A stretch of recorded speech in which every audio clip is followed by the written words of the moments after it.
My name is Sabine Fuss, and I work at the Mercator Research Institute on Global Commons and Climate Change and Humboldt University of Berlin. Today, I have the honor to introduce the concept of carbon dioxide removal, show why it is actually an important topic, and then give an overview of the key CVR approaches and point out what governance challenges they give rise to. So to address the first part, I brought this figure from the Summary for Policymakers of the recent IPCC report on global warming of 1.5 degrees C. And you basically see the global emissions pathways that are consistent with reaching the 1.5 degree target. So limiting global warming to 1.5 degrees C in 2100. So while there's quite a diversity of pathways, all of them share two features. The first is that we basically see an immediate turnaround in emissions from increasing to decreasing, and then rapid and deep emissions reductions in the first half of the century, hitting net zero in 2050.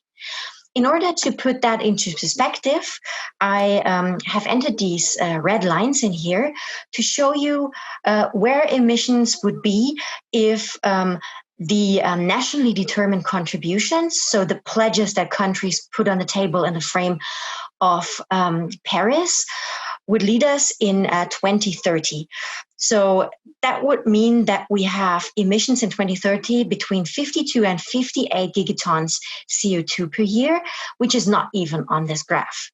And it's about twice as much as what we would see on average on those 1.5 degrees C consistent pathways. So this serves very well to illustrate the big challenge that we're facing in terms of accelerating and enforcing our efforts to reduce emissions in the first half of the century. The second feature that stands out is that all of those emissions pathways dive under the zero line here in red after passing the middle of the century, some of them even earlier. That means we withdraw more emissions from the atmosphere than we're emitting back to it. We do that for two purposes. One, we might want to offset residual positive emissions, for instance, emissions that are difficult to get rid of, associated maybe with our food production. But another function that this has is that we offset emissions exceeding our budget. So we can emit a certain amount of CO2 in order to still reach the 1.5 degree target. But if we emit too much and we already overshoot the target during the century, then we can also use carbon removal in order to withdraw enough emissions to steer temperatures back and limit global warming to 1.5 degrees by 2100. Those emissions pathways that feature high overshoot are underlaid in gray in this graphic, by the way. Another representation, a little bit older, pulled here from the United Nations Emissions Gap Report of 2017, shows a 2-degree pathway, and typically you would normally only see the net emissions in such graphs. This is the red line, and in the 2-degree scenario, you see that it dips under the zero line at the end of the century. What this hides is connected to what I was just explaining before, that you might want to use carbon removal in order to offset residual positive emissions, and these gross negative emissions are underlaid here in light blue. That means they already start way in the first half of the century, around 2030, and ramp up quite rapidly. And that's typically what we don't see if we only look at net emissions, but what we should keep in mind if we want to appreciate the importance of carbon removal. Going back to our graphic from the Summary for Policymakers, I already said before there's a diversity of pathways. And what we see is that despite all of them being very, very ambitious, having these rapid and deep emissions reductions in the short to medium run, and then these net negative emissions in the long run, we also see that we have still some flexibility in how we want to reach the 1.5 degree target. Some of those pathways dip only very little under the zero line. Some have a large overshoot and therefore also large emissions reductions. This is illustrated here in these 4 illustrative pathways showing the full spectrum. P1 is one of those that I just described. We do actually all we can to reduce emissions as fast as possible in the short run. This includes also lifestyle changes and all sorts of demand-side emissions reductions. And then we can limit our dependence on carbon removal in the medium to long run. And at the other side of the spectrum, we have P4 in the lower right corner, where we have more flexibility in the short to medium run concerning fossil fuel emissions, but then massive carbon removal already starting in the first half of the century. But how do we actually do that? How do we remove CO2 from the atmosphere? In order to illustrate that, let's first remember what happens under climate change. We take fossil fuels out of geological formations and then combust them, transform them into energy, thereby release CO2 to the atmosphere, causing global warming. If we look at a bioenergy, what we do is we remove some CO2 from the atmosphere through photosynthesis. The additionally grown biomass takes up CO2. However, when we transform this biomass, we release CO2 back to the atmosphere. So even if all of those processes would work perfectly, efficiently, and sustainably, then the best we could achieve would be carbon neutrality, so a net zero balance. The same can be said about carbon capture and storage, CCS, combined with fossil fuel combustion. So the fossil fuels would again be taken out of geological formations, but then we would not release the CO2 contained in them during the transformation process into the atmosphere, but we would capture it and store it underground. Again, if everything would work perfectly, that would leave us with a net zero balance. But in reality, of course, it doesn't even work perfectly. So you would still have some addition to the atmosphere. Only if you combine the two processes, if you don't let the CO2 that's sequestered in the additionally grown biomass, if you don't let that escape into the atmosphere, but you capture it immediately and store it underground, then we can talk about a net negative balance or carbon removal. There are other techniques and practices that can withdraw CO2 from the atmosphere. Direct air carbon capture and storage, DACS short, does so by capturing CO2 directly from the ambient air by means of a chemical process. Enhanced weathering enhances natural weathering processes by grinding the minerals that would normally weather and absorb the CO2. Again, by means of a reaction, the CO2 would be permanently bound.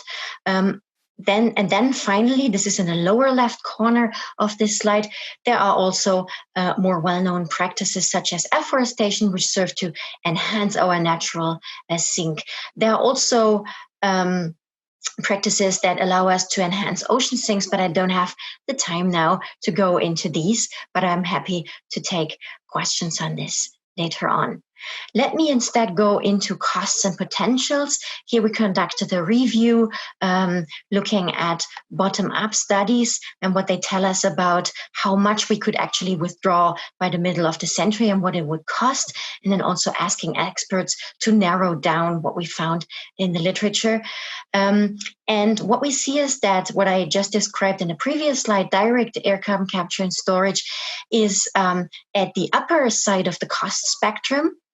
BACS and enhanced weathering somewhere in between, and then those practices that we already have more experience with: afforestation, restoring ecosystems, improving agricultural processes and management practices in order to store more carbon in soils, biochar. These feature at the lower end of the cost spectrum. All of them actually show quite decent potentials, but a caveat is that the potentials shown here are non-additive because they compete for resources. So the potentials come out of bottom-up studies that, of course, try to maximize with the available resources the potential of the individual technology they're focusing on.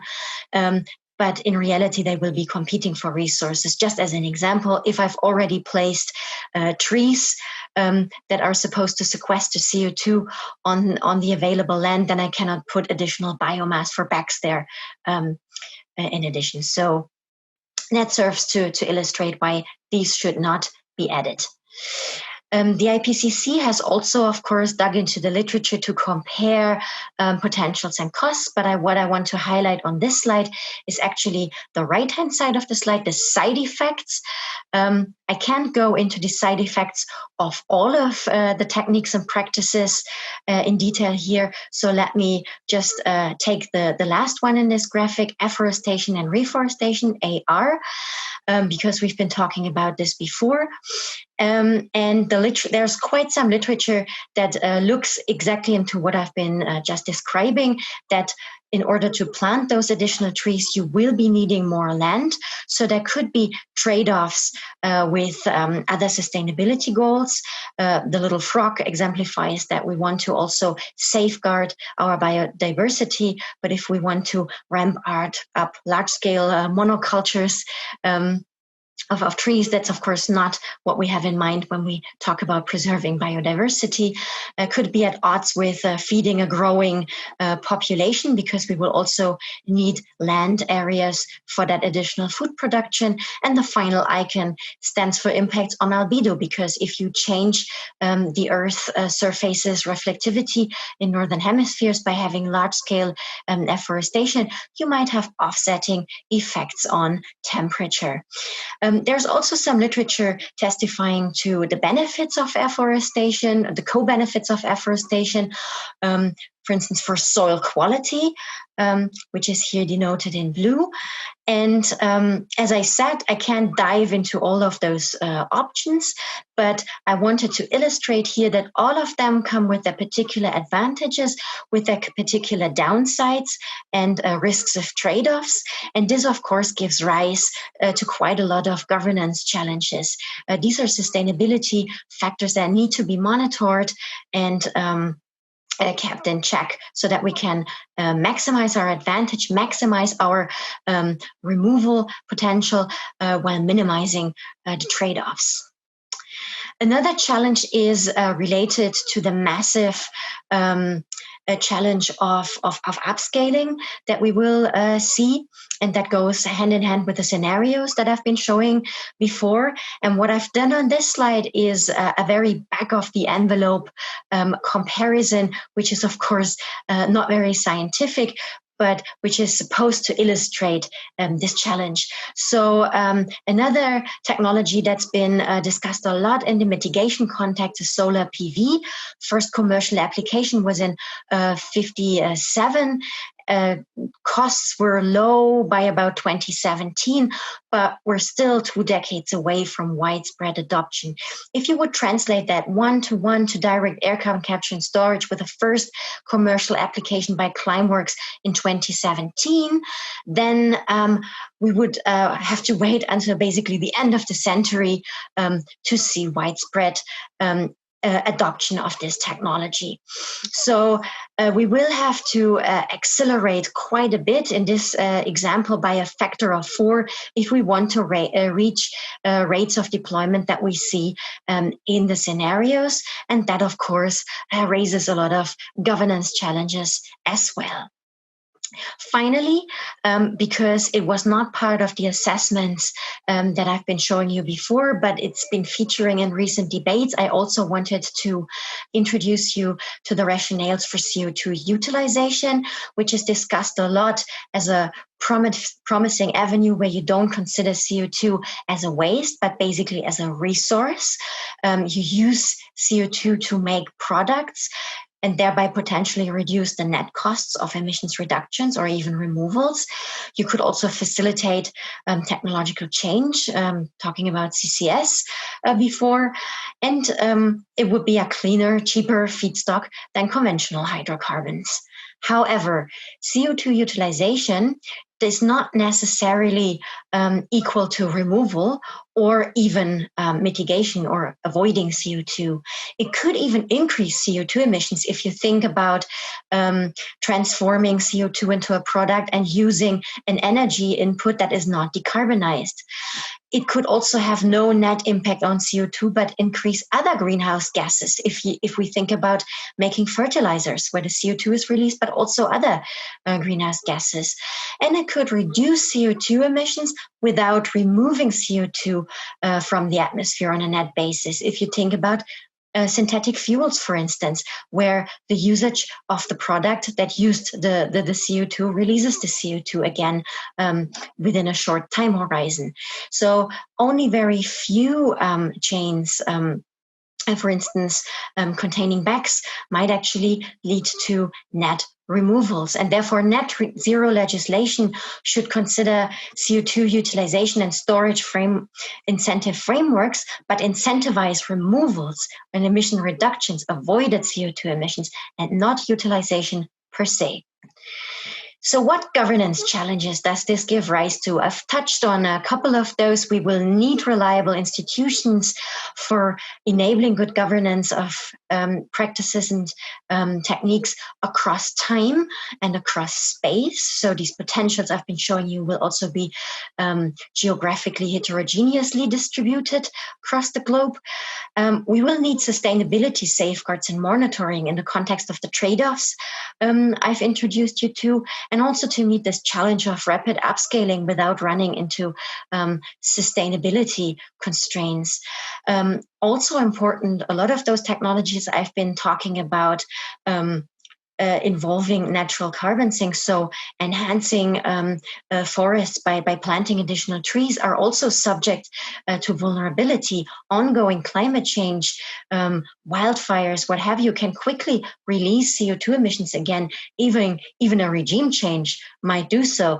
So we will need good governance to also incorporate these concerns that have been mentioned in the context of permanence.